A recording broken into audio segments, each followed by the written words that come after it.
Il y a 60 jours, j'ai construit un mini-écosystème lacustre dans ma chambre. Et tout au long de ces 60 jours, j'ai réussi à créer un écosystème autonome foisonnant de vie, des prédateurs insaisissables et même des poissons rares et chers.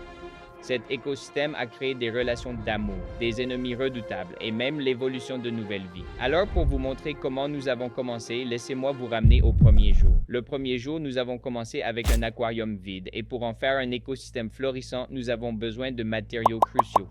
En commençant par la base de cet écosystème, je dépose une belle couche de substrat pour fournir une base solide à la vie.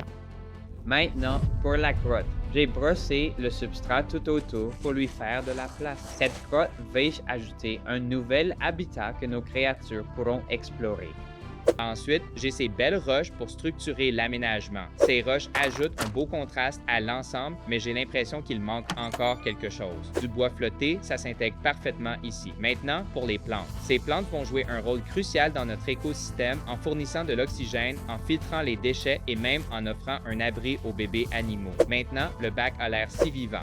Il est enfin temps de le remplir. Ça va probablement prendre du temps, alors je vais juste... Le premier jour s'achevant, nous finalisons le mini-écosystème, espérant y ajouter de la vie bientôt. Mais d'abord, il faut laisser le bac se cycler. Alors, ajoutons notre formule secrète et revenons dans quelques jours. Nous sommes au 7e jour et notre aquarium est florissant. Les plantes font du bon travail en produisant de l'oxygène, mais l'aquarium a un petit problème. Les algues commencent à couvrir tous les coins de l'aquarium. Il est donc temps d'ajouter les premiers signes de vie. Voici un escargot mystère. Son nom est Steve.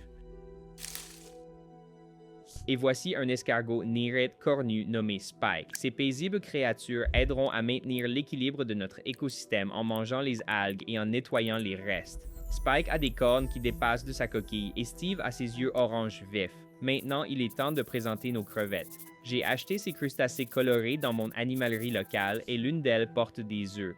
Alors, dans les 60 prochains jours, nous devrions avoir des bébés crevettes. Nous nommerons la mère Emily. Regardez la vidéo jusqu'à la fin pour voir les bébés d'Emily. Mais ce n'est pas garanti avec la menace d'un prédateur. Ça fait une semaine depuis notre dernier tournage. Nos créatures ont exploré l'aquarium, développé des relations. J'observais les crevettes quand j'ai vu ce gars. Je n'ai pas mis ce gars dans le bac. Il a dû venir avec les plantes. En regardant de plus près, j'ai remarqué qu'il y en avait d'autres. Ça m'a fait réfléchir. Mettons une friandise dans le bac et voyons le résultat. Ces vers de vase dégagent un arôme qui se répand dans l'écosystème, poussant les escargots et les crevettes à suivre l'odeur. Les vers de vase étaient dévorés, mais pendant le festin, une crevette commit une erreur fatale. Elle s'introduisit dans la grotte, mais à sa grande surprise, elle n'était pas seule.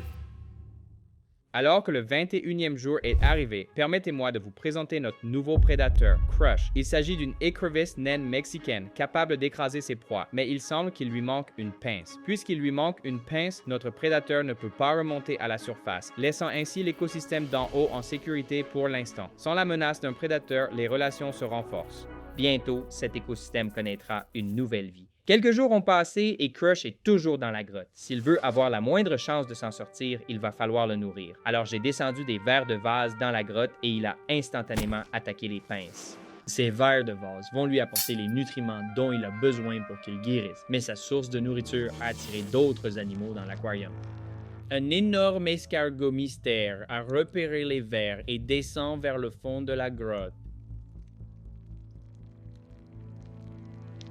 Steve n'est pas seul. Une crevette courageuse s'est jointe au festin. Pour l'instant, la paix règne, mais à mesure que les vers se feront plus rares, notre écrevisse pourrait devenir désespérée.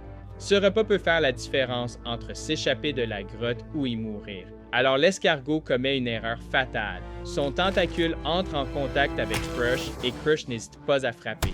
Même s'il lui manque une pince, il a toujours une pince saine qui peut causer des dégâts majeurs. Mais notre lutte pour la nourriture ne s'arrête pas là. La crevette décide d'attaquer l'écrevisse. Crush s'acharne sur la crevette, la forçant à battre en retraite. Et là, l'inattendu se produit. Crush passe à l'offensive et attaque l'escargot. Il a une prise ferme sur l'escargot. La situation s'annonce vraiment mal. Heureusement, Crush décide de se retirer car il estime avoir fait sentir sa présence. Steve a survécu et verra un autre jour. Le 35e jour, j'ai fait une découverte choquante au fond. On dirait que Crush a mué, mais notre écrevisse était introuvable. J'ai décidé de regarder de plus près. Sa mue ressemble à une copie de lui. Les écrevisses, à l'instar de nombreux autres crustacés, perdent leur exosquelette en grandissant. Après une rapide inspection, j'ai vite remis la mue dans la grotte. Les écrevisses mangent leur mue pour récupérer le calcium. Alors que nous remontons à la surface, nous pouvons voir quelque chose de magique se produire. Nos petites créatures visqueuses s'accouplent et bientôt leur population va exploser.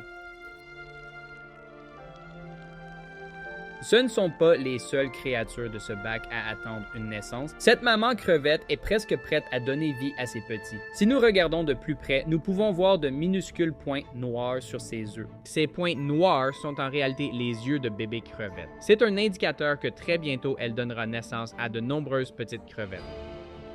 C'est-à-dire si elle y parvient.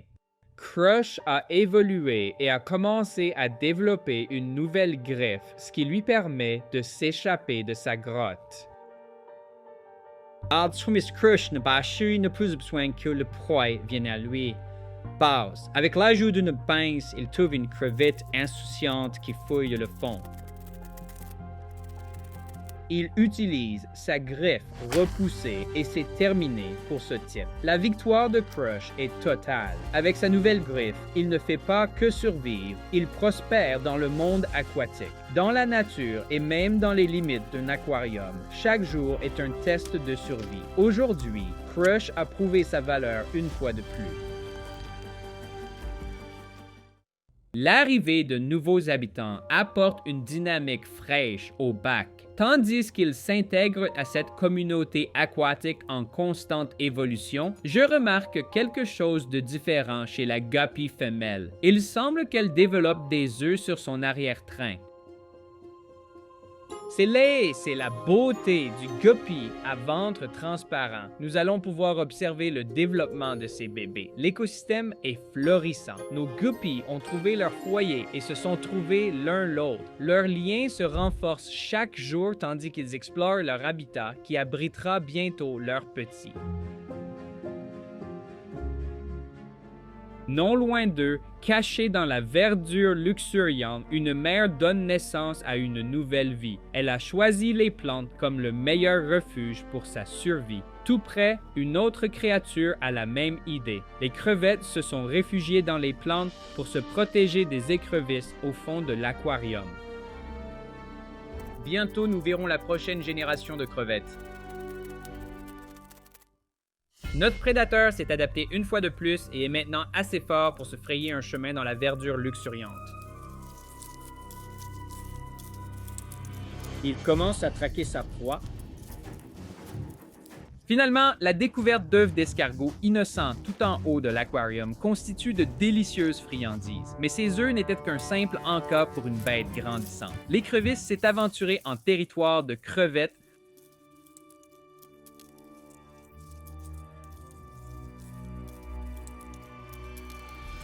Et en quelques minutes, il a trouvé un repas.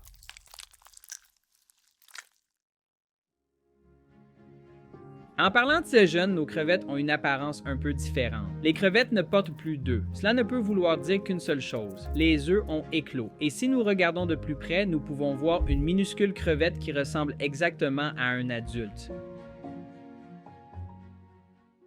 C'est le jour 53. Ça faisait un moment que je n'avais pas mis de nourriture dans l'aquarium, alors j'ai ajouté des granulés. Tout le monde semble les adorer, même les guppies dans la grotte. Mais pendant que tout le monde festoyait, j'ai remarqué un comportement étrange. Crush l'écrevisse, qui semblait être le prédateur alpha de l'écosystème, sert maintenant de proie. Il l'attaque et il n'a d'autre choix que de battre en retraite.